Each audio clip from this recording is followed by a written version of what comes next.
Hello students, ಈ ವರ್ಷ ನೀವು ನೀಟ್ ಬರಿತಾ ಇದ್ದೀರಾ ಅಂತ ಹೇಳಿದರೆ, ಅವ್ರು ನಿಮ್ಮ ಮನೇಲಿ ಬೇರೆ ಯಾರಾದರೂ ನೀಟ್ ಬರಿತಾ ಇದ್ದಾರೆ ಅಂತ ಹೇಳಿದರೆ, ಈಗ ನಾನು ಮಾತಾಡೋ ಇನ್ಫಾರ್ಮೇಷನ್ ತುಂಬ ಯೂಸ್ಫುಲ್ ಆಗುತ್ತೆ. ಪ್ರತಿಯೊಬ್ಬರಿಗೂ ಗೌರ್ಮೆಂಟ್ ಕಾಲೇಜ್ ಅಥವಾ ಗೌರ್ಮೆಂಟ್ ಮೆಡಿಕಲ್ ಕಾಲೇಜಲ್ಲಿ ಸೀಟ್ ತೊಗೋಬೇಕು ಅನ್ನೋದು ಆಸೆ ಇದ್ದೇ ಇರುತ್ತೆ. ಅದಕ್ಕೆ ಎಷ್ಟು ರ್ಯಾಂಕ್ ಇರಬೇಕು, ಎಷ್ಟು ಸ್ಕೋರ್ ಮಾಡಬೇಕು, ಯಾವ ಕ್ಯಾಟಗರಿಯಲ್ಲಿ ಅಪ್ಲೈ ಮಾಡಬೇಕು, ಈ ಎಲ್ಲ ಕನ್ಫ್ಯೂಷನ್ಸ್ ಇರುತ್ತೆ. ಸೊ ಆ ಕನ್ಫ್ಯೂಷನ್ಸ್ನ ಫಸ್ಟ್ ತಿಳ್ಕೊಳ್ಳೋಣ. ಮೊದಲನೇದು, ಕರ್ನಾಟಕ ಸ್ಟೂಡೆಂಟ್ಸ್ಗಿರೋ ಸ್ಪೆಷಲ್ ಅಡ್ವಾಂಟೇಜ್ ಏನು ಅಂತ ನೋಡೋಣ. ಸೆಕೆಂಡ್, ಮೆಡಿಕಲ್ ಸೀಟ್ಸಲ್ಲಿ ಡಿಫ್ರೆಂಟ್ ಟೈಪ್ಸ್ ಯಾವುದು ಅಂತ ಅರ್ಥ ಮಾಡ್ಕೊಳ್ಳೋಣ. ಥರ್ಡ್, ಫೀಸ್ ಡಿಫ್ರೆನ್ಸ್ ಎಷ್ಟು ಯೂಸ್ ಇದೆ ಅಂತಲೂ ನೋಡೋಣ. ಫೋರ್ತ್, ಮಾರ್ಕ್ಸ್ಗಿಂತ ರ್ಯಾಂಕ್ ಯಾಕೆ ಇಂಪಾರ್ಟೆಂಟ್ ಅಂತ ಕ್ಲಾರಿಟಿ ತೊಗೊಳ್ಳೋಣ. ಫೈನಲಿ, ಕರ್ನಾಟಕದ ಟಾಪ್ 10 ಗೌರ್ಮೆಂಟ್ ಮೆಡಿಕಲ್ ಕಾಲೇಜಸ್, ಅವುಗಳಿಗೆ ಬೇಕಿರೋ ಸ್ಕೋರ್ ಆ್ಯಂಡ್ ರ್ಯಾಂಕ್ ರೇಂಜ್ ನೋಡೋಣ. ಲಾಸ್ಟಲ್ಲಿ ನೀಟ್ 2026ಗೆ ಸೇಫ್ ಟಾರ್ಗೆಟ್ ಹೇಗಿರಬೇಕು ಅಂತ ಪ್ಲ್ಯಾನ್ ಮಾಡೋಣ. ನಮ್ಮ ಕರ್ನಾಟಕದ ಸ್ಟೂಡೆಂಟ್ಸ್ಗೆ ಕರ್ನಾಟಕದಲ್ಲಿ ಒಂದು ದೊಡ್ಡ ಅಡ್ವಾಂಟೇಜ್ ಇದೆ. ಏನಂತ ಹೇಳಿದರೆ, ಕರ್ನಾಟಕದಲ್ಲಿ 13,000ದಿಂದ 13,500 ಅಷ್ಟು ಮೆಡಿಕಲ್ ಸೀಟ್ಸ್ ಇದೆ. ಇದು ಇಡೀ ಭಾರತದಲ್ಲೇ one of the highest. So ಈ ಅಡ್ವಾಂಟೇಜ್ನ ನಮ್ಮ ಕರ್ನಾಟಕದ ಸ್ಟೂಡೆಂಟ್ಸ್ ಯೂಸ್ ಮಾಡ್ಬೋದು. ಈ 13,000ರಿಂದ 13,500 ಸೀಟ್ಸ್ ಏನಿದೆ, ಈ ಸೀಟ್ಸಲ್ಲಿ 4,000ದಿಂದ 4,500 ಗೌರ್ಮೆಂಟ್ ಮೆಡಿಕಲ್ ಸೀಟ್ಸ್ ಇದೆ. ಇದರಲ್ಲಿ 85% ಕರ್ನಾಟಕ ಸ್ಟೂಡೆಂಟ್ಸ್ಗೆ ಅಂತಲೇ ಇರುತ್ತೆ, ಅಲಾಟ್ ಆಗಿರುತ್ತೆ. ಸೊ 85% ಅಂದರೆ ಎಷ್ಟು? 3,400ರಿಂದ 3,500 ಸೀಟ್ಸ್ ನಮ್ಮ ಕರ್ನಾಟಕದ ಸ್ಟೂಡೆಂಟ್ಸ್ಗೆ ಇರುತ್ತೆ. ಸೊ ನೀಟ್ ಬರಿತಾ ಇರೋ ನಮ್ಮ ಈ ಕರ್ನಾಟಕದ ಸ್ಟೂಡೆಂಟ್ಸ್ಗೆ ಇದು ದೊಡ್ಡ ಪ್ಲಸ್ ಪಾಯಿಂಟ್ ಆಗುತ್ತೆ. So you can make a use of this one. Next important point ಏನಂತ ಹೇಳಿದರೆ, ಎಲ್ಲ ಮೆಡಿಕಲ್ ಸೀಟ್ಸ್ ಒಂದೇ ಅಲ್ಲ. ಇಲ್ಲಿ ಮೇಜರ್ಲಿ 4 ಥರದ ಮೆಡಿಕಲ್ ಸೀಟ್ಸ್ ಇದೆ. ಒಂದು ಗೌರ್ಮೆಂಟ್ ಮೆಡಿಕಲ್ ಸೀಟ್ಸ್, ಇನ್ನೊಂದು ಪ್ರೈವೇಟ್ ಕಾಲೇಜಲ್ಲಿ ಗೌರ್ಮೆಂಟ್ ಮೆಡಿಕಲ್ ಸೀಟ್ಸ್, ಅಂದರೆ ಇಲ್ಲಿ ಬೇಸಿಕಲಿ ಗೌರ್ಮೆಂಟ್ ಸೀಟ್ಸ್ ಅಂತ ಹೇಳಿ ಅಲಾಟ್ ಮಾಡಿರ್ತಾರೆ. ಆ್ಯಂಡ್ ನೆಕ್ಸ್ಟ್ ಒಂದು ಬಂದು ಪ್ರೈವೇಟ್ ಕಾಲೇಜಲ್ಲಿ ಮ್ಯಾನೇಜ್ಮೆಂಟ್ ಸೀಟ್ಸ್, ಮತ್ತು ಲಾಸ್ಟಲ್ಲಿ ಬಂದು ಡೀಮ್ಡ್ ಸೀಟ್ಸ್. ಇದು ಡೀಮ್ಡ್ ಕಾಲೇಜಸಲ್ಲಿ ಮಾತ್ರ ಇರುವಂಥದ್ದು, ಅಥವಾ ಡೀಮ್ಡ್ ಯೂನಿವರ್ಸಿಟೀಸಲ್ಲಿ ಮಾತ್ರ ಇರುವಂಥದ್ದು. ಈ 4 ಸೀಟ್ಸ್ ಮಧ್ಯದಲ್ಲಿ ಮೇಜರ್ ಡಿಫ್ರೆನ್ಸ್ ಬರೋದು ಫೀಸ್. ಸೊ ಈ 4 ಡಿಫ್ರೆಂಟ್ ಟೈಪ್ಸ್ ಆಫ್ ಸೀಟ್ಸ್ ಮಧ್ಯದಲ್ಲಿ ಫೀಸ್ ಏನಿದೆ ಅಂತ ಹೇಳಿ ಈಗ ನೋಡ್ತಾ ಬರೋಣ. ಫಸ್ಟ್ ಒಂದು ಬಂದು ಗೌರ್ಮೆಂಟ್ ಮೆಡಿಕಲ್ ಕಾಲೇಜಲ್ಲಿ ಗೌರ್ಮೆಂಟ್ ಸೀಟ್ಸ್. ಸೊ ಇಲ್ಲಿ ಅಬೌಟ್ 64,000ದಿಂದ 65,000 ಅಷ್ಟು ಫೀಸ್ ಕಟ್ಟೋಕ್ಕಿರುತ್ತೆ. ಇದು ಪ್ರತಿ ವರ್ಷಕ್ಕೆ. ನೆಕ್ಸ್ಟ್ ಬಂದು ಪ್ರೈವೇಟ್ ಕಾಲೇಜಲ್ಲಿ ಗೌರ್ಮೆಂಟ್ ಸೀಟ್ಸ್. ಈ ಫೀಸ್ ಬಂದು ಹೆಚ್ಚು ಕಮ್ಮಿ 1.5 ಲಕ್ಷದಷ್ಟು ಇರುತ್ತೆ ವರ್ಷಕ್ಕೆ. ನೆಕ್ಸ್ಟ್ ಬಂದು ಪ್ರೈವೇಟ್ ಕಾಲೇಜಲ್ಲಿ ಮ್ಯಾನೇಜ್ಮೆಂಟ್ ಸೀಟ್. ಸೊ ಈ ಫೀಸ್ ಬಂದು ವರ್ಷಕ್ಕೆ 15 ಲಕ್ಷದಿಂದ 40ರಿಂದ 45 ಲಕ್ಷ ತನಕನೂ ವೇರಿ ಆಗೋ ಚಾನ್ಸಸ್ ಇರುತ್ತೆ. ಆ್ಯಂಡ್ ಡೀಮ್ಡ್ ಯೂನಿವರ್ಸಿಟೀಸಲ್ಲಿ ಸೀಟ್ಸ್ ಬೇಕು ಅಂತ ಹೇಳಿದರು 17 ಲಕ್ಷದಿಂದ ಇದು 40ರಿಂದ 50 ಲಕ್ಷದವರೆಗೂ ಹೋಗೋಂಥ ಚಾನ್ಸಸ್ ಇರುತ್ತೆ. ಇದು ಪ್ರತಿಯೊಂದು ಕಾಲೇಜಿಗೂ ಬೇರೆ ಬೇರೆ ಆಗಿರುತ್ತೆ. ಸೊ ಮಕ್ಕಳೇ, ಇಲ್ಲಿ ಒಂದು ಇಂಪಾರ್ಟೆಂಟ್ ವಿಚಾರ ಏನಂತ ಹೇಳಿದರೆ, ನಿಮಗೆ ಒಳ್ಳೆ ರ್ಯಾಂಕ್ ಬಂದಿದೆ ಅಂತ ಹೇಳಿದ ತಕ್ಷಣ ಒಳ್ಳೆ ಕಾಲೇಜ್ ಸಿಗುತ್ತೆ ಅಂತ ಅಲ್ಲ. ಬಟ್ ಗೌರ್ಮೆಂಟ್ ಕಾಲೇಜಲ್ಲಿ ನೀವು ಸೀಟ್ ತೊಗೊಳ್ಳೋದ್ರಿಂದ ನಿಮಗೆ ಎಷ್ಟೋ ಲಕ್ಷಾಂತರ ರೂಪಾಯಿ ದುಡ್ಡನ್ನ ನೀವು ಉಳಿಸ್ಬೋದು. ಯಾಕಂತ ಹೇಳಿದರೆ, ನಿಮಗೆ 5 ವರ್ಷಕ್ಕೆ ಅಂದರೆ 4.5 ವರ್ಷ ಮೆಡಿಕಲ್ ಕೋರ್ಸಿಗೆ ನೀವು ಪ್ರೈವೇಟ್ ಮ್ಯಾನೇಜ್ಮೆಂಟ್ ಸೀಟಲ್ಲಿ ಅಥವಾ ಡೀಮ್ಡ್ ಯೂನಿವರ್ಸಿಟೀಸಲ್ಲಿ ತೊಗೊಂಡ್ರೆ ಹೆಚ್ಚು ಕಮ್ಮಿ ನಿಮಗೆ 50 ಲಕ್ಷದಿಂದ 2 ಕೋಟಿ ತನಕ ಖರ್ಚಾಗುತ್ತೆ. ಅದೇ ನೀವು ಗೌರ್ಮೆಂಟ್ ಮೆಡಿಕಲ್ ಕಾಲೇಜಲ್ಲಿ ಸೀಟ್ ಮಾಡಿಕೊಂಡ್ರೆ ನಿಮಗೆ ಹೆಚ್ಚು ಕಮ್ಮಿ 3 ಲಕ್ಷದಲ್ಲಿ ನಿಮ್ಮ ಇಡೀ ಮೆಡಿಕಲ್ ಕಾಲೇಜಿನ ಫೀಸ್ ಮುಗಿದ ಬರುತ್ತೆ. ಸೊ ನೀವು ಒಳ್ಳೆ ರ್ಯಾಂಕ್ ಪಡೆದು ಒಂದು ಒಳ್ಳೆ ಗೌರ್ಮೆಂಟ್ ಕಾಲೇಜಲ್ಲಿ ಸೀಟ್ ಪ್ಲೇಸ್ ಮಾಡಿದರೆ ನಿಮ್ಮ ಫ್ಯಾಮಿಲಿಗೆ ಲಕ್ಷಾಂತರ ರೂಪಾಯಿ ಅಥವಾ ಈವನ್ ಕೋಟ್ಯಾಂತರ ರೂಪಾಯಿ ಉಳಿಸ್ದಂಗೆ ಆಗುತ್ತೆ. ನೆಕ್ಸ್ಟ್ ಬಂದು ಮಾರ್ಕ್ಸ್ ಇಂಪಾರ್ಟೆಂಟಾ ಅಥವಾ ರ್ಯಾಂಕ್ ಇಂಪಾರ್ಟೆಂಟಾ ಅಂತ ನೋಡೋಣ. ಎಸ್, ಪ್ರಿಪರೇಷನ್ ಟೈಮಲ್ಲಿ ಮಾರ್ಕ್ಸ್ ತುಂಬಾ ಮುಖ್ಯ ಆಗುತ್ತೆ. ಯಾಕಂದರೆ ನಿಮ್ಗೆ ಅವಾಗ ರ್ಯಾಂಕ್ ಬಗ್ಗೆ ಗೊತ್ತಿರೋದಿಲ್ಲ. ಬಟ್ ಕೌನ್ಸಿಲಿಂಗ್ ಟೈಮಲ್ಲಿ ನಿಮಗೆ ಮಾರ್ಕ್ಸ್ಗಿಂತ ಜಾಸ್ತಿ ಎಲ್ಲ ನೋಡೋದು ರ್ಯಾಂಕ್ನೇ. ಮಾರ್ಕ್ಸ್ಗಿಂತ ಜಾಸ್ತಿ ಅಲ್ಲ, ಮೊದಲು ನೋಡೋದು ರ್ಯಾಂಕ್ನೇ. ರ್ಯಾಂಕ್ ಬೇಸ್ ಮೇಲೆ ನಿಮಗೆ ಸೀಟ್ಸ್ ಅಲಾಟ್ ಆಗ್ತಾ ಬರುತ್ತೆ. KEA ಕೌನ್ಸಿಲಿಂಗ್ ಆಗಿರಲಿ ಅಥವಾ ಆಲ್ ಇಂಡಿಯಾ ಕೋಟಾದಲ್ಲಿ MCC ಕೌನ್ಸಿಲಿಂಗ್ ಆಗಿರಲಿ, ಇಬ್ಬರು ನೋಡೋವಂಥದ್ದು ರ್ಯಾಂಕ್ಸೇ ಆಗಿರುತ್ತೆ. ಯಾಕೆ ಇದು ಹೇಳ್ತಾ ಇದ್ದೀನಿ ಅಂತ ಹೇಳಿದರೆ, ಸೇ ಫಾರ್ ಎಕ್ಸಾಂಪಲ್, ಈ ವರ್ಷ ನೀವು 650 ಸ್ಕೋರ್ ಮಾಡಿ ಒಂದು ಒಳ್ಳೆ ರ್ಯಾಂಕ್ ಬಂದಿದ್ದರೆ, ಮುಂದಿನ ವರ್ಷ ಸಹ ಅದೇ 650 ಸ್ಕೋರಿಗೆ ಸೇಮ್ ರ್ಯಾಂಕ್ ಬರುತ್ತೆ ಅಂತ ಹೇಳಲಿಕ್ಕೆ ಆಗೋದಿಲ್ಲ. ಕೆಲವು ಸಲ ರ್ಯಾಂಕ್ಸ್ ವೇರಿ ಆಗುತ್ತೆ, ಜಾಸ್ತಿನೂ ಆಗ್ಬೋದು, ಕಮ್ಮಿನೂ ಆಗ್ಬೋದು. It depends completely base on the paper toughness. Paper ಜಾಸ್ತಿ ಟಫ್ ಆಗಿತ್ತು ಅಂತ ಹೇಳಿದರೆ 650 ಸ್ಕೋರ್ ಮಾಡಿದರೆ ಒಳ್ಳೆ ರ್ಯಾಂಕ್ ಬರ್ಬೋದು. ಇಫ್ ಇನ್ ಕೇಸ್ ಪೇಪರ್ ತುಂಬ ಈಸಿ ಇತ್ತು ಅಂತ ಹೇಳಿದರೆ ತುಂಬ ಜನ 650 ಸ್ಕೋರ್ ಮಾಡ್ತಾರೆ, ಆವಾಗ ರ್ಯಾಂಕ್ಸ್ ಆಟೋಮೆಟಿಕಲಿ ಡೌನ್ ಆಗುತ್ತೆ. ಸೊ ಇದರಿಂದ ಏನು ಅರ್ಥ ಆಗುತ್ತೆ ಅಂತ ಹೇಳಿದರೆ, ಮಕ್ಕಳು ಪ್ರಿಪೇರ್ ಆಗಬೇಕಾದ್ರೆ ಮಾರ್ಕ್ಸ್ನ ಮೇಲೆ ಮಾತ್ರ ಫೋಕಸ್ ಮಾಡಿರಬೇಕು.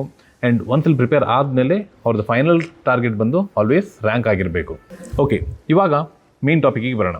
ಅಂದರೆ ಕರ್ನಾಟಕದ ಟಾಪ್ 10 ಕಾಲೇಜಸ್ ಯಾವುದು, ಅಲ್ಲಿ ಜಾಯ್ನ್ ಆಗಬೇಕಂತ ಹೇಳಿದರೆ ಕಟ್ ಆಫ್ಸ್ ಎಷ್ಟಿರುತ್ತೆ, ಅಲ್ಲಿ ಜಾಯ್ನ್ ಆಗಬೇಕಂತ ಹೇಳಿದರೆ ನಿಮ್ಮ ಟಾರ್ಗೆಟ್ ಸ್ಕೋರ್ ಎಷ್ಟಿರಬೇಕು, ಅಲ್ಲಿ ಫೀಸ್ ಎಷ್ಟಿರುತ್ತೆ ಅನ್ನೋದನ್ನ ನಾವು ನೋಡ್ತಾ ಬರೋಣ. ಸೊ ಫಸ್ಟಿಗೆ ಬರೋದು Bangalore medical college. Bangalore medical ಕಾಲೇಜ್ಗೆ ನಿಮಗೊಂದು ಸೇಫ್ ಟಾರ್ಗೆಟ್ ಬಂದು ಅಟ್ಲೀಸ್ಟ್ 700+ ಸ್ಕೋರ್ ಮಾಡಬೇಕು. ಎಸ್, ಪ್ರೀವಿಯಸ್ಲಿ ಕೆಲವೊಂದಷ್ಟು ಮಕ್ಕಳುಗಳು 685 ಸ್ಕೋರ್ ಮಾಡಿರೋಂಥವ್ರಿಗೂ ಸೀಟ್ಸ್ ಆಗಿದೆ. But again day by day competition ಜಾಸ್ತಿ ಆಗ್ತಾ ಇರೋದ್ರಿಂದ always a safe target is at least 700+ score ಮಾಡಬೇಕು. And in terms of rank ಹೇಳೋದಾದರೆ 2,000ದಿಂದ 4,000 ರ್ಯಾಂಕ್ ಮಧ್ಯದಲ್ಲಿ ರೌಂಡ್ 1, ರೌಂಡ್ 2 ಮತ್ತು ರೌಂಡ್ 3 ಇದು 3 ಕಟ್ ಆಫ್ಸ್ನ ನೋಡಿದಾಗ ಅವರ ರ್ಯಾಂಕ್ ಅಟ್ಲೀಸ್ಟ್ 2,000ದಿಂದ 4,000 ಮಧ್ಯದಲ್ಲಿದ್ದರೆ ಅವರಿಗೆ ಬ್ಯಾಂಗ್ಳೂರು ಮೆಡಿಕಲ್ ಕಾಲೇಜಲ್ಲಿ ಪ್ಲೇಸ್ ಆಗೋಂಥ ಚಾನ್ಸಸ್ ಇರುತ್ತೆ. But again as I mentioned ಅವರ cut off scores each year vary ಆಗ್ತಾ ಬರುತ್ತೆ. ನೆಕ್ಸ್ಟ್ ಬಂದು seat information. So Bangalore medical ಕಾಲೇಜಲ್ಲಿ ಎಷ್ಟು ಸೀಟ್ಸ್ ಇದೆ ಅಂತ ಹೇಳಿ ನೋಡೋಣ. ಬ್ಯಾಂಗ್ಳೂರು ಮೆಡಿಕಲ್ ಕಾಲೇಜಲ್ಲಿ ಒಟ್ಟು 250 ಸೀಟ್ಸ್ ಇದೆ. ಈ 250 ಸೀಟ್ಸಲ್ಲಿ 85% ಮಾತ್ರ ಕರ್ನಾಟಕ ಮಕ್ಕಳಿಗೆ ಪ್ರೊವೈಡ್ ಮಾಡ್ತಾರೆ. ಅಂದರೆ 212 ಸೀಟ್ ಕರ್ನಾಟಕ ಮಕ್ಕಳಿಗೆ ಅಂತಲೇ ಆಗುತ್ತೆ. ಈ 212 ಸೀಟಲ್ಲಿ ಅಪ್ಲೈ ಮಾಡಬೇಕು ಅಂತ ಹೇಳಿದರೆ KE ಕೌನ್ಸಿಲಿಂಗಿಂದ ಮಾಡಬೇಕಾಗತ್ತೆ. But in the meantime ನೀವು all India quota through MCC counselling ಮಾಡಿ ಸಹ ಇನ್ನು ಮಿಕ್ಕಿದ 15% ಕೋಟಾದಲ್ಲಿ ಸಹ ನೀವು ಅಪ್ಲೈ ಮಾಡ್ಬೋದು. ಬ್ಯಾಂಗ್ಳೂರು ಮೆಡಿಕಲ್ ಕಾಲೇಜಲ್ಲಿ ಎಷ್ಟು ಫೀಸ್ ಇರುತ್ತೆ ಅಂತ ಈಗ ನೋಡೋಣ. ಬ್ಯಾಂಗ್ಳೂರು ಮೆಡಿಕಲ್ ಕಾಲೇಜಲ್ಲಿ ನಾನು ಮೊದಲೇ ಹೇಳಿದಾಗೆ ಎಲ್ಲ ಗೌರ್ಮೆಂಟ್ ಮೆಡಿಕಲ್ ಕಾಲೇಜಸಲ್ಲಿ ಫೀಸ್ ಸಮ್ವೇರ್ 64ರಿಂದ 65 ಸಾವಿರ ಇರುತ್ತೆ. ಸೊ ಬ್ಯಾಂಗ್ಳೂರು ಮೆಡಿಕಲ್ ಕಾಲೇಜಲ್ಲಿ ನಿಮಗೆ ಅಬ್ಬಬ್ಬ ಅಂದರೆ ಒಂದು 70,000ದಷ್ಟು ಫೀಸ್ ಬರ್ಬೋದು, ಇದು ವರ್ಷಕ್ಕೆ. ಅದರ ಮೇಲೆ ನಿಮ್ಗೆ ಏನಾದ್ರು ಹಾಸ್ಟೆಲ್ ಬೇಕು ಅಂತ ಹೇಳಿದರೆ ಹಾಸ್ಟೆಲ್ ಫೀಸ್ ಒಂದು 40,000 ಬರ್ಬೋದು. Along with that mess charges ನಿಮಗೆ ತಿಂಗಳಿಗೆ ಒಂದು 5,000ದಷ್ಟು ಬರ್ಬೋದು. ಸೊ ಇದು ಬ್ಯಾಂಗ್ಳೂರು ಮೆಡಿಕಲ್ ಕಾಲೇಜ್ ಬಗ್ಗೆ. ಕರ್ನಾಟಕದಲ್ಲಿ second most preferred medical college ಅಂತ ಹೇಳಿದರೆ ಮೈಸೂರು ಮೆಡಿಕಲ್ ಕಾಲೇಜ್ ಆಗಿರುತ್ತೆ. ಮೈಸೂರು ಮೆಡಿಕಲ್ ಕಾಲೇಜ್ ಜಾಯ್ನ್ ಆಗಬೇಕಂತ ಹೇಳಿದರೆ ನಿಮಗೆ ಒಂದು ಸೇಫ್ ಟಾರ್ಗೆಟ್ ಸ್ಕೋರ್ ಬಂದು ಅಟ್ಲೀಸ್ಟ್ ಒಂದು 680+ ಸ್ಕೋರ್ ಮಾಡಿದರೆ ನಿಮಗೆ ಒಂದು ಒಳ್ಳೆ ರ್ಯಾಂಕ್ ಬರೋ ಚಾನ್ಸಸ್ ಇರುತ್ತೆ ಆ್ಯಂಡ್ ಅಲ್ಲಿ ಪ್ಲೇಸ್ ಆಗೋಂಥ ಚಾನ್ಸಸ್ ಜಾಸ್ತಿ ಇರುತ್ತೆ. So in terms of rank ಹೇಳ್ಬೇಕಂತ ಹೇಳಿದರೆ ಅಲ್ಲಿ ನಿಮಗೆ 7,000ದಿಂದ 10,000 ರ್ಯಾಂಕ್ಸ್ ಆಲ್ ಇಂಡಿಯಾ ರ್ಯಾಂಕ್ ಇತ್ತು ಅಂತ ಹೇಳಿದರೆ ನಿಮಗೆ ಮೈಸೂರು ಮೆಡಿಕಲ್ ಕಾಲೇಜಸಲ್ಲಿ ಸೀಟ್ ಅಲಾಟ್ ಆಗೋ ಚಾನ್ಸಸ್ ಇರುತ್ತೆ. ಆ್ಯಂಡ್ ಸೀಟ್ ಇನ್ಫಾರ್ಮೇಷನ್ ಅಂತ ಬಂದಾಗ ಇದು ಸಹ ಬ್ಯಾಂಗ್ಳೂರು ಮೆಡಿಕಲ್ ಕಾಲೇಜ್ ಥರ 250 ಸೀಟ್ಸ್ ಇದೆ. ಆ 250 ಸೀಟ್ಸಲ್ಲಿ 212 ಸೀಟ್ಸ್ ಕರ್ನಾಟಕ ಕೋಟಾದ ಅಡಿ ಬರುತ್ತೆ. ಆ್ಯಂಡ್ ಇನ್ನು 15% ಆಫ್ ದ ಸೀಟ್ಸ್ ಏನಿದೆ ಅದು ಆಲ್ ಇಂಡಿಯಾ ಕೋಟಾದ ಅಡಿಯಲ್ಲಿ ಬರುತ್ತೆ. ಆ್ಯಂಡ್ ಇಲ್ಲಿ ಫೀಸ್ ಅಂತ ಬಂದಾಗ ಇಲ್ಲಿ ಫೀಸ್ ಸಹ ನಿಮಗೆ ವರ್ಷಕ್ಕೆ 70,000ದಷ್ಟು ಫೀಸ್ ಬರುತ್ತೆ. ಅದ್ರ ಮೇಲೆ ಎಕ್ಸ್ಟ್ರಾ ಹಾಸ್ಟೆಲ್ ಮತ್ತು ಮೆಸ್ ಆ್ಯಂಡ್ ಅದರ್ ಎಕ್ಸ್ಪೆನ್ಸಸ್ ಬರ್ಬೋದು. ಸೊ ಇದ್ರ ಬಗ್ಗೆ ಸ್ವಲ್ಪ ಪ್ರಿಪೇರ್ಡ್ ಆಗಿರಿ. ದ ಥರ್ಡ್ ಪ್ರಿಫರ್ಡ್ ಕಾಲೇಜ್ ಬಂದು ABVIMS ಬ್ಯಾಂಗ್ಳೂರು, ಅಂದರೆ Atal Bihari Vajpayee institute of medical sciences Bangalore. ಈ ಕಾಲೇಜಲ್ಲಿ ಸೀಟ್ ಆಗಬೇಕಂತ ಹೇಳಿದರೆ ನಿಮಗೆ ಒಂದು ಸೇಫ್ ಟಾರ್ಗೆಟ್ ಸ್ಕೋರ್ ಬಂದು ಒಂದು 645+ ಸ್ಕೋರ್ ಮಾಡಿದರೆ ಅಲ್ಲಿ ಸೀಟ್ ಆಗುವಂಥ ಚಾನ್ಸಸ್ ಇರುತ್ತೆ. Along with that in terms of rank ನೋಡೋದಾದರೆ ಅಲ್ಲಿ 7,000ದಿಂದ 9,000 ರ್ಯಾಂಕ್ ಮಧ್ಯದಲ್ಲಿತ್ತು ಅಂತ ಹೇಳಿದರೆ ನಿಮಗೆ ಒಂದು ಸೀಟ್ ಆಗೋ ಚಾನ್ಸಸ್ ಹೈ ಇರುತ್ತೆ. ಸೊ ಈ ಕಾಲೇಜಲ್ಲಿ ಸೀಟ್ ಇನ್ಫಾರ್ಮೇಷನ್ ಕೊಡೋದಾದರೆ ಇಲ್ಲಿ ಒಟ್ಟು 200 ಮೆಡಿಕಲ್ ಸೀಟ್ಸ್ ಇದೆ. ಈ 200 ಮೆಡಿಕಲ್ ಸೀಟ್ಸಲ್ಲಿ 170 ಮೆಡಿಕಲ್ ಸೀಟ್ಸ್ ನಮ್ಮ ಕರ್ನಾಟಕ ಕೋಟಾ ಅಂಡರಲ್ಲಿ ಬರುತ್ತೆ, ಅಂದರೆ KE ಕೌನ್ಸಿಲಿಂಗ್ ಅಂಡರಲ್ಲಿ ಬರುತ್ತೆ. ಇನ್ನು ಮಿಕ್ಕಿದ 30 ಸೀಟ್ ಬಂದು ಅಥವಾ 15% ಸೀಟ್ ಬಂದು ಆಲ್ ಇಂಡಿಯಾ ಕೋಟಾ ಅಡಿಯಲ್ಲಿ ಬರುತ್ತೆ. ಈ ಕಾಲೇಜಲ್ಲಿ fees it's the same because ಇದು ಸಹ ಗೌರ್ಮೆಂಟ್ ಕಾಲೇಜ್ ಆಗಿರೋದ್ರಿಂದ ನಿಮ್ಮ ಫೀಸ್ ಹೆಚ್ಚು ಕಮ್ಮಿ 70,000ದಷ್ಟು ವರ್ಷಕ್ಕೆ ಬರ್ತಾ ಹೋಗುತ್ತೆ. ದ ಫೋರ್ತ್ ಪ್ರಿಫರ್ಡ್ ಕಾಲೇಜ್ ಇನ್ ಕರ್ನಾಟಕ ಯಾವುದು ಅಂತ ಹೇಳಿದರೆ KIMS Hubli, that is Karnataka institute of medical science Hubli. So ಈ ಕಾಲೇಜಲ್ಲಿ ಜಾಯ್ನ್ ಆಗಬೇಕಂತ ಇದ್ದೀರಾ ಅಂತ ಹೇಳಿದರೆ ಒಂದು ಸೇಫ್ ಟಾರ್ಗೆಟ್ ಸ್ಕೋರ್ ಬಂದು 650+ ಸ್ಕೋರ್ ಮಾಡಬೇಕು. ಆ್ಯಂಡ್ ರ್ಯಾಂಕ್ ಅಂತ ಬಂದಾಗ 11,000ದಿಂದ 14,500 ರ್ಯಾಂಕ್ ಇದ್ರೂ ಇಲ್ಲಿ ಸೀಟ್ ಆಗುವಂಥ ಚಾನ್ಸಸ್ ಜಾಸ್ತಿ ಇರುತ್ತೆ. ಮತ್ತು ಸೀಟ್ ಇನ್ಫಾರ್ಮೇಷನ್ ಅಂತ ಬಂದಾಗ ಈ ಕಾಲೇಜಲ್ಲಿ ಒಟ್ಟು 200 ಮೆಡಿಕಲ್ ಸೀಟ್ಸ್ ಇದೆ. ಆ 200 ಮೆಡಿಕಲ್ ಸೀಟ್ಸಲ್ಲಿ 170 KE ಕೌನ್ಸಿಲಿಂಗ್ ಅಂಡರಲ್ಲಿ ಬರುತ್ತೆ. ಆ್ಯಂಡ್ ಇನ್ನು ಮಿಕ್ಕಿದ 30 ಸೀಟ್ಸ್ ಅಥವಾ 15% of the seats all India ಕೋಟಾದಲ್ಲಿ ಬರುತ್ತೆ. ಸೊ ಇಲ್ಲಿ ಫೀಸ್ ಆ್ಯನ್ಯುವಲ್ ಫೀಸ್ ಬಂದು ಇದು ಗೌರ್ಮೆಂಟ್ ಕಾಲೇಜ್ ಆಗಿರೋದ್ರಿಂದ ಇಲ್ಲಿ ಸಹ 70,000ದಷ್ಟು ಆ್ಯನ್ಯುವಲ್ ಫೀಸ್ ಬರ್ತಾ ಹೋಗುತ್ತೆ. ಫಿಫ್ತ್ ಪ್ರಿಫರ್ಡ್ ಕಾಲೇಜ್ ಬಂದು ESIC ಬ್ಯಾಂಗ್ಳೂರು, ಅಂದರೆ employees state insurance corporation medical college which is in Bangalore Rajajinagar. So ಈ ಕಾಲೇಜಲ್ಲಿ ಸೀಟ್ ಸಿಗಬೇಕಂತ ಹೇಳಿದರೆ ನಿಮಗೊಂದು ಸೇಫ್ ಟಾರ್ಗೆಟ್ ಸ್ಕೋರ್ ಬಂದು 640+ ಸ್ಕೋರ್ ಇರಬೇಕು. ಆ್ಯಂಡ್ ನಿಮ್ಮ ರ್ಯಾಂಕ್ ಆಲ್ ಇಂಡಿಯಾ ರ್ಯಾಂಕ್ ಬಂದು 12,000ದಿಂದ 14,500 ರ್ಯಾಂಕ್ ಇತ್ತು ಅಂತ ಹೇಳಿದರೆ ಈ ಕಾಲೇಜಲ್ಲಿ ಸೀಟ್ ಪ್ಲೇಸ್ ಆಗೋಂಥ ಚಾನ್ಸಸ್ ಜಾಸ್ತಿ ಇರುತ್ತೆ.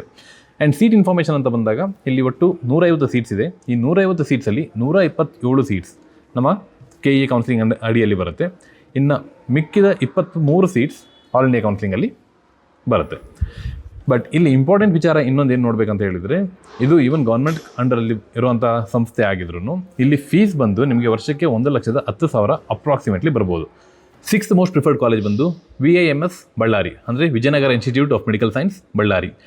ಈ ಕಾಲೇಜಲ್ಲಿ ಸೀಟ್ ಸಿಗಬೇಕಂತ ಹೇಳಿದರೆ ನಿಮಗೆ ಒಂದು ಸೇಫ್ ಟಾರ್ಗೆಟ್ ಸ್ಕೋರ್ ಬಂದು 630+ ಮಾರ್ಕ್ಸ್ ಸ್ಕೋರ್ ಮಾಡಿರಬೇಕು. And in terms of rank ನೋಡೋದಾದರೆ 21,000ದಿಂದ 23,500 ರ್ಯಾಂಕ್ ಇದ್ರೂ ಆಲ್ ಇಂಡಿಯಾ ರ್ಯಾಂಕ್ ಇದ್ರೂ ಇಲ್ಲಿ ಪ್ಲೇಸ್ ಆಗೋಂಥ ಚಾನ್ಸಸ್ ಇರುತ್ತೆ. ಆ್ಯಂಡ್ ಸೀಟ್ ಇನ್ಫಾರ್ಮೇಷನ್ ಅಂತ ಬಂದಾಗ ಇಲ್ಲೂ ಒಟ್ಟು 250 ಸೀಟ್ಸ್ ಇದೆ, just like Bangalore medical college ಮತ್ತು ಮೈಸೂರು ಮೆಡಿಕಲ್ ಕಾಲೇಜ್ ಥರ. ಆ್ಯಂಡ್ ಅದರಲ್ಲಿ 212 ಸೀಟ್ಸ್ KE ಕೌನ್ಸಿಲಿಂಗ್ ಅಡಿಯಲ್ಲಿ ಬರುತ್ತೆ. ಮತ್ತು ಇಲ್ಲಿ ಆ್ಯನ್ಯುವಲ್ ಫೀಸ್ ಬಂದು ಸೇಮ್ 65,000ದಿಂದ 70,000ದಷ್ಟು ನಿಮಗೆ ವರ್ಷಕ್ಕೆ ಪೇ ಮಾಡಲಿಕ್ಕೆ ಇರುತ್ತೆ. ಓಕೆ, ನಮ್ಮ ಕರ್ನಾಟಕ ಸ್ಟೂಡೆಂಟ್ಸ್ ಪ್ರಿಫರ್ ಮಾಡೋ 7ನೇ ಕಾಲೇಜ್ ಅಥವಾ ಟಾಪ್ 7th ಯಾವ್ದು ಬರುತ್ತೆ ಅಂತ ಹೇಳಿದರೆ SIMS Shivamogga, Sims Shivamogga institute of medical science. ಈ ಕಾಲೇಜಲ್ಲಿ ಪ್ಲೇಸ್ ಆಗಬೇಕಂತ ಹೇಳಿದರೆ ನಿಮಗೆ ಒಂದು ಸೇಫ್ ಟಾರ್ಗೆಟ್ ಸ್ಕೋರ್ ಬಂದು 625+ ಅಟ್ಲೀಸ್ಟ್ ಸ್ಕೋರ್ ಮಾಡೋಕ್ಕಿರುತ್ತೆ. ಆ್ಯಂಡ್ ಅಗೇನ್ ಎಕ್ಸ್ಪೆಕ್ಟೆಡ್ ರ್ಯಾಂಕ್ ಬಂದು 22,000ದಿಂದ 25,000 ರ್ಯಾಂಕಲ್ಲಿತ್ತು ಅಂತ ಹೇಳಿದರೆ ಈ ಕಾಲೇಜಲ್ಲಿ ಸೀಟ್ ಆಗುವಂಥ ಚಾನ್ಸಸ್ ಜಾಸ್ತಿ ಇರುತ್ತೆ. ಆ್ಯಂಡ್ ಈ ಕಾಲೇಜಿನ ಸೀಟ್ ಮ್ಯಾಟ್ರಿಕ್ಸ್ ಅಂತ ಬಂದಾಗ ಒಟ್ಟು 150 ಮೆಡಿಕಲ್ ಸೀಟ್ಸ್ ಇದೆ. ಈ 150 ಮೆಡಿಕಲ್ ಸೀಟ್ಸಲ್ಲಿ 127 KE ಕೌನ್ಸಿಲಿಂಗ್ ಅಡಿಯಲ್ಲಿ ಬರುತ್ತೆ. ಆ್ಯಂಡ್ ಫೀಸ್ ಅಂತ ಬಂದಾಗ ಇದು ಸಹ ಎಲ್ಲ ಗೌರ್ಮೆಂಟ್ ಕಾಲೇಜಿನಂತೆ 70,000 ವರ್ಷಕ್ಕೆ ಬರ್ತಾ ಹೋಗುತ್ತೆ. Next preferred, that is the 8th top college ಅಂತ ಹೇಳ್ಬೋದು, that is Hassan institute of medical science, HIMS Hassan. So ಈ ಕಾಲೇಜಲ್ಲಿ ಸೀಟ್ ಸಿಗಬೇಕಂತ ಹೇಳಿದರೆ ನಿಮಗೆ ಅಟ್ಲೀಸ್ಟ್ ಒಂದು 625 ಸ್ಕೋರ್ ಮಾಡೋದಕ್ಕಿರುತ್ತೆ, ಆರ್ 625+ ಸ್ಕೋರ್ ಮಾಡೋಕ್ಕಿರುತ್ತೆ. ಆ್ಯಂಡ್ ಎಕ್ಸ್ಪೆಕ್ಟೆಡ್ ರ್ಯಾಂಕ್ ಬಂದು 22,000ದಿಂದ 26,000 ರ್ಯಾಂಕ್ ಇದ್ರೂ ಇಲ್ಲಿ ಪ್ಲೇಸ್ ಆಗಿರೋಂಥ ಹಿಸ್ಟ್ರಿ ಇದೆ. ಆ್ಯಂಡ್ ಸೀಟ್ ಇನ್ಫಾರ್ಮೇಷನ್ ನೋಡಿದಾಗ ಒಟ್ಟು 200 ಸೀಟ್ಸ್ ಇದೆ. 200 ಸೀಟ್ಸಲ್ಲಿ 170 ಸೀಟ್ಸ್ KE ಅಡಿಯಲ್ಲಿ ಬರುತ್ತೆ, ಇನ್ನು 30 ಸೀಟ್ಸ್ ಆಲ್ ಇಂಡಿಯಾ ಕೋಟಾ ಅಡಿಯಲ್ಲಿ ಬರುತ್ತೆ. ಮತ್ತು ಇಲ್ಲಿ ಫೀಸ್ ಅಂತ ಬಂದಾಗ ಇಲ್ಲಿ ಸಹ ಫೀಸ್ ನಿಮಗೆ 70,000 ವರ್ಷಕ್ಕೆ ಬರ್ತಾ ಹೋಗುತ್ತೆ. ನೆಕ್ಸ್ಟ್ ಬಂದು BIMS Belagavi, that is Belgaum or Belagavi institute of medical science. So ಈ ಕಾಲೇಜಲ್ಲಿ ಪ್ಲೇಸ್ ಆಗಬೇಕು ಅಂತ ಹೇಳಿದರೆ ನಿಮಗೊಂದು 620+ ಸ್ಕೋರ್ ಮಾಡೋದಕ್ಕಿರುತ್ತೆ. ಅಲಾಂಗ್ ವಿತ್ ದಟ್ ರ್ಯಾಂಕ್ ಅಂತ ನೋಡಿದಾಗ 19,000ದಿಂದ 22,000 ರ್ಯಾಂಕ್ ಬಂದ್ರೂ ಇಲ್ಲಿ ಪ್ಲೇಸ್ ಆಗೋಂಥ ಚಾನ್ಸಸ್ ಜಾಸ್ತಿ ಇರುತ್ತೆ. ಆ್ಯಂಡ್ ಸೀಟ್ ಇನ್ಫಾರ್ಮೇಷನ್ ಅಂತ ನೋಡಿದಾಗ ಒಟ್ಟು 200 ಮೆಡಿಕಲ್ ಸೀಟ್ಸ್ ಇದೆ. ಈ 200 ಮೆಡಿಕಲ್ ಸೀಟ್ಸಲ್ಲಿ 170 ಮೆಡಿಕಲ್ ಸೀಟ್ಸ್ KE ಅಡಿಯಲ್ಲಿ ಬರುತ್ತೆ, ಇನ್ನು 30 ಸೀಟ್ಸ್ ಆಲ್ ಇಂಡಿಯಾ ಕೋಟಾ ಅಡಿಯಲ್ಲಿ ಬರುತ್ತೆ. ಮತ್ತು ಇಲ್ಲೂ ಸಹ ಫೀಸ್ ನಿಮಗೆ 70,000ದಷ್ಟು ಫೀಸ್ ಇರುತ್ತೆ. Last but not the least, ನಾನು ಹೇಳ್ತಾ ಇರೋದು ಈ ಟಾಪ್ 10 ಮೆಡಿಕಲ್ ಕಾಲೇಜಸಲ್ಲಿ ಮಂಡ್ಯ ಟಾಪ್ 10 ಅಲ್ಲಿ ಬರುತ್ತೆ, Mandya institute of medical science. ಈ ಕಾಲೇಜಲ್ಲಿ ನೀವು ಸೀಟ್ ಮಾಡಬೇಕಂತ ಹೇಳಿದರೆ ಅಟ್ಲೀಸ್ಟ್ ಅಗೇನ್ 620+ ಸ್ಕೋರ್ ಮಾಡಬೇಕಾಗುತ್ತೆ. ಆ್ಯಂಡ್ ಇಲ್ಲಿ ಕಟ್ ಆಫ್ಸ್ ಬಂದು 18,000ದಿಂದ 21,500 ರ್ಯಾಂಕ್ ಇರುತ್ತೆ. ಸೊ ಸೀಟ್ ಇನ್ಫಾರ್ಮೇಷನ್ ಇಲ್ಲಿದು ಮಾತಾಡಬೇಕಂತ ಹೇಳಿದರೆ ಒಟ್ಟು 150 ಸೀಟ್ಸ್ ಇದೆ. ಈ 150 ಸೀಟ್ಸಲ್ಲಿ 127 ಸೀಟ್ಸ್ KE ಕೌನ್ಸಿಲಿಂಗ್ ಅಡಿಯಲ್ಲಿ ಬರುತ್ತೆ, ಇನ್ನು ಮಿಕ್ಕಿದ 23 ಸೀಟ್ಸ್ ಆಲ್ ಇಂಡಿಯಾ ಕೋಟಾ ಅಡಿಯಲ್ಲಿ ಬರುತ್ತೆ. ಆ್ಯಂಡ್ ಆ್ಯನ್ಯುವಲ್ ಫೀಸ್ ಬಂದು ಇಲ್ಲಿ ಸೇಮ್ ಎಲ್ಲ ಗೌರ್ಮೆಂಟ್ ಮೆಡಿಕಲ್ ಕಾಲೇಜಸ್ ಅಂತೆ ಇದು ಸಹ 70,000 ಇದ್ದೇ ಇರುತ್ತೆ. ಇವಾಗ ರೀನೀಟ್ ಬರೀತಾ ಇರೋಂಥ ನೀಟ್ 2026 ಮಕ್ಕಳಿಗೆ ಸೇಫ್ ಟಾರ್ಗೆಟ್ ಏನು? ಸೊ ಸೇಫ್ ಟಾರ್ಗೆಟ್ ಬಂದು ಅಟ್ಲೀಸ್ಟ್ ಒಂದು 650+ ಮೇಲೆ ಸ್ಕೋರ್ ಮಾಡಿದರೆ ನಿಮಗೆ ಈ ಟಾಪ್ 10 ಗೌರ್ಮೆಂಟ್ ಮೆಡಿಕಲ್ ಕಾಲೇಜಸಲ್ಲಿ ಪ್ಲೇಸ್ ಆಗೋಂಥ ಚಾನ್ಸಸ್ ಜಾಸ್ತಿ ಇರುತ್ತೆ. ಇನಿಷಿಯಲಿ ನಾನು ಮೊದಲೇ ಹೇಳಿದಾಗೆ ನಿಮಗೆ ಗೌರ್ಮೆಂಟ್ ಕಾಲೇಜಸಲ್ಲಿ ಫೀಸ್ ಕಮ್ಮಿ ಇರುತ್ತೆ in comparison to private college or private management ಅಥವಾ ಡೀಮ್ಡ್ ಯೂನಿವರ್ಸಿಟೀಸ್ ಕಂಪೇರ್ ಮಾಡಿದರೆ ನಿಮ್ಮ ಮೆಡಿಕಲ್ ಫೀಸ್ ತುಂಬ ಕಮ್ಮಿ ಇರುತ್ತೆ. ಸೊ ಹೀಗಿರಬೇಕಾದ್ರೆ ಇದರ ಅಡ್ವಾಂಟೇಜ್ನ ನೀವೆಲ್ಲ ಯೂಟಿಲೈಸ್ ಮಾಡಬೇಕಾಗತ್ತೆ. ಬಟ್ ಫೈನಲ್ ಡಿಸಿಷನ್ ಯಾವಾಗಲೂ ಅಫಿಷಿಯಲ್ ಕೌನ್ಸಿಲಿಂಗ್ ಡೇಟಾ ಮೇಲೆ ಡಿಪೆಂಡ್ ಆಗಿರುತ್ತೆ. ಸೊ ಇದು ಯಾವುದಾದ್ರ ಮೇಲೆ ಡಿಪೆಂಡ್ ಆಗಿರುತ್ತೆ ಅಂತ ಹೇಳಿದರೆ ಡಿಫ್ರೆಂಟ್ ಕ್ಯಾಟಗರೀಸ್ KE ಕೌನ್ಸಿಲಿಂಗ್ ಅಡಿಯಲ್ಲಿ ರೂರಲ್ ಕೋಟಾ ಬರುತ್ತೆ, ಡಿಫ್ರೆಂಟ್ ಕ್ಯಾಸ್ಟ್ಸ್ ಇದರ ಅಡಿಯಲ್ಲಿ ಕೋಟಾಸ್ ಸಿಗುತ್ತೆ, ಕನ್ನಡ ಮೀಡಿಯಂ ಕೋಟಾ ಬರುತ್ತೆ, ಆ್ಯಂಡ್ ಕರ್ನಾಟಕ ಹೈದರಾಬಾದ್ ಕೋಟಾ ಬರುತ್ತೆ. ಈ ಥರ ಡಿಫ್ರೆಂಟ್ ಕೋಟಾಸ್ ಅಡಿಯಲ್ಲಿ ಒಬ್ಬೊಬ್ಬರಿಗೂ ಅಥವಾ ಒಂದೊಂದು ಕ್ಯಾಟಗರೀಸಲ್ಲೂ ಕಟ್ ಆಫ್ಸ್ ವೇರಿ ಆಗ್ತಾ ಬರುತ್ತೆ. ಸೊ ನಿಮ್ಗೆ ಯಾವುದಾದ್ರು ಪರ್ಟಿಕ್ಯುಲರ್ ಕ್ಯಾಟಗರಿ ಬಗ್ಗೆ ಅಥವಾ ಯಾವುದಾದ್ರು ಪರ್ಟಿಕ್ಯುಲರ್ ಮೆಡಿಕಲ್ ಕಾಲೇಜ್ ಬಗ್ಗೆ ಇನ್ಫಾರ್ಮೇಷನ್ ಬೇಕು ಅಂತ ಹೇಳಿದರೆ ಈಗಲೇ ಕಮೆಂಟಲ್ಲಿ ಕಮೆಂಟ್ ಮಾಡಿ, ಅದ್ರ ಬಗ್ಗೆ ಸಹ ನಾನು ವೀಡಿಯೋ ಮಾಡ್ತೀನಿ. ಇವಾಗ ಒಂದು ಸಕ್ಸಸ್ ಸ್ಟ್ರಾಟಜಿ ಬಗ್ಗೆ ಮಾತಾಡೋಣ. ಸೊ ನೀವು ಸಕ್ಸಸ್ಫುಲಿ ಒಂದು ಕಾಲೇಜ್ ಜಾಯ್ನ್ ಆಗಬೇಕು ಅಂತ ಹೇಳಿದರೆ ನೀವು ಏನು ಮಾಡಬೇಕು? ರಿವರ್ಸ್ ಸ್ಟ್ರಾಟಜಿ ಅಪ್ಲೈ ಮಾಡ್ತೀನಿ. ಮೋಸ್ಟ್ ಆಫ್ ದ ಟೈಮ್ ನಾನು ಇದನ್ನು ರಿವರ್ಸ್ ಇಂಜಿನಿಯರಿಂಗ್ ಅಂತಲೂ ಕರಿತೀನಿ, ನಾನು ಸಹ ಇದನ್ನೇ ಅಪ್ಲೈ ಮಾಡ್ತೀನಿ. ಸೊ ಫಸ್ಟ್ ಸ್ಟೆಪ್ ಬಂದು ನಿಮ್ಮ ಡ್ರೀಮ್ ಕಾಲೇಜ್ನ ಡಿಸೈಡ್ ಮಾಡಿ. ನೆಕ್ಸ್ಟ್ ಸೆಕೆಂಡ್ ಸ್ಟೆಪ್ ಬಂದು ಆ ಡ್ರೀಮ್ ಕಾಲೇಜಿಂದು ನಿಮ್ಮ ಪರ್ಟಿಕ್ಯುಲರ್ ಕ್ಯಾಟಗರಿಯಲ್ಲಿ ಎಷ್ಟು ಕಟ್ ಆಫ್ ಇರುತ್ತೆ ಅಂತ ಹೇಳಿ ಚೆಕ್ ಮಾಡಿ. ಆ ಕಟ್ ಆಫ್ ಬರಬೇಕು ಅಂತ ಹೇಳಿದರೆ ನೀವು ಎಷ್ಟು ಸ್ಕೋರ್ ಮಾಡಬೇಕು ಅನ್ನೋದನ್ನ ಥರ್ಡ್ ಸ್ಟೆಪ್ಪಲ್ಲಿ ಚೆಕ್ ಮಾಡಿ. ಫೋರ್ತ್ ಸ್ಟೆಪ್ಪಲ್ಲಿ ನೀವು ತೊಗೊಳ್ತಾ ಇರೋಂಥ ಮಾಕ್ ಟೆಸ್ಟಲ್ಲಿ ಆ ಟಾರ್ಗೆಟ್ನ ಟಚ್ ಮಾಡ್ತಾ ಇದ್ದೀರಾ ಅಂತ ಹೇಳಿ ಅನಲೈಸ್ ಮಾಡಿ. ಇಫ್ ಇನ್ ಕೇಸ್ ಟಚ್ ಮಾಡ್ತಾ ಇಲ್ಲ ಅಂತ ಹೇಳಿದರೆ over a period of time improve ಮಾಡಿ and keep it consistent. Consistency is always the key. So keep it consistent ಆಗಿ ನೀವು ಅದ್ರ ಮೇಲೆ ವರ್ಕ್ ಮಾಡ್ತಾ ಹೋದರೆ ಮಾಕ್ ಟೆಸ್ಟಲ್ಲಿ ರಿಸಲ್ಟ್ಸ್ ಬರ್ತಾ ಹೋಗುತ್ತೆ. ಸೊ ನೀವು ಡೈಲಿ ಪ್ರಿಪೇರ್ ಮಾಡಬೇಕಾಗಿರೋದು ಜಸ್ಟ್ ಸಿಲೆಬಸ್ ಮುಗಿಸೋದಕ್ಕಲ್ಲ, ನೀವು ಡೈಲಿ ಪ್ರಿಪೇರ್ ಮಾಡಬೇಕಾಗಿರೋದು ನೀವು ಏನು ಟಾರ್ಗೆಟ್ ರ್ಯಾಂಕ್ ಇಟ್ಕೊಂಡಿರ್ತೀರಾ ಅದನ್ನು ಅಚೀವ್ ಮಾಡೋದಕ್ಕೆ. ಸೊ ಈ ರಿವರ್ಸ್ ಸ್ಟ್ರಾಟಜಿನ ನೀವು ಯೂಸ್ ಮಾಡಿದರೆ ನಿಮ್ಮ ಟಾರ್ಗೆಟ್ ರ್ಯಾಂಕ್ನ ಖಂಡಿತವಾಗ್ಲೂ ನೀವು ಅಚೀವ್ ಮಾಡ್ಬೋದು. ಸ್ಟೂಡೆಂಟ್ಸ್, ಗುಡ್ ರ್ಯಾಂಕ್ ನಿಮಗೆ ಒಂದು ಗೌರ್ಮೆಂಟ್ ಕಾಲೇಜಲ್ಲಿ ಸೀಟ್ ಕೊಡುತ್ತೆ, ಬಟ್ ನಿಮ್ಮ ಪೇರೆಂಟ್ಸಿಗೆ ಒಂದು ಫಿನಾನ್ಷಿಯಲ್ ಬರ್ಡನ್ನೇ ಕಮ್ಮಿ ಮಾಡುತ್ತೆ. ಸೊ ನೀವು ಸ್ಕೋರ್ ಮಾಡೋವಂಥ ಒಂದು ಒಳ್ಳೆ ಸ್ಕೋರ್ ಅಥವಾ ನೀವು ಪಡ್ಕೊಳ್ಳೋಂಥ ಒಂದು ಒಳ್ಳೆ ರ್ಯಾಂಕ್ ನಿಮ್ಮ ಪೇರೆಂಟ್ಸಿಗೆ ಲಕ್ಷದಿಂದ ಕೋಟ್ಯಾಂತರ ರೂಪಾಯಿನ ಉಳಿಸುತ್ತೆ. ಸೊ ನಿಮ್ಮ ಹತ್ರ ಈಗ ಬ್ಲೂ ಪ್ರಿಂಟ್ ಇದೆ, ಈ ಬ್ಲೂ ಪ್ರಿಂಟ್ನ ಯೂಸ್ ಮಾಡಿ ನಿಮಗೆ ಬೇಕಾಗಿರೋಂಥ ಕಾಲೇಜಲ್ಲಿ ಪ್ಲೇಸ್ ಆಗಬೇಕಂತ ಹೇಳಿದರೆ ಏನು ಟಾರ್ಗೆಟ್ ಸ್ಕೋರ್ ಇದೆ ಅದನ್ನು ಅಚೀವ್ ಮಾಡಿ. All the best. ಬೇರೆ ಏನೇ ಬೇಕಿದ್ರೂ ಕೆಳಗಡೆ ಕಮೆಂಟ್ಸಲ್ಲಿ ಪೋಸ್ಟ್ ಮಾಡಿ, ಅದಕ್ಕೆ ನಾನು ವೀಡಿಯೋ ಮಾಡಿ ಮತ್ತೆ ಪೋಸ್ಟ್ ಮಾಡ್ತೀನಿ.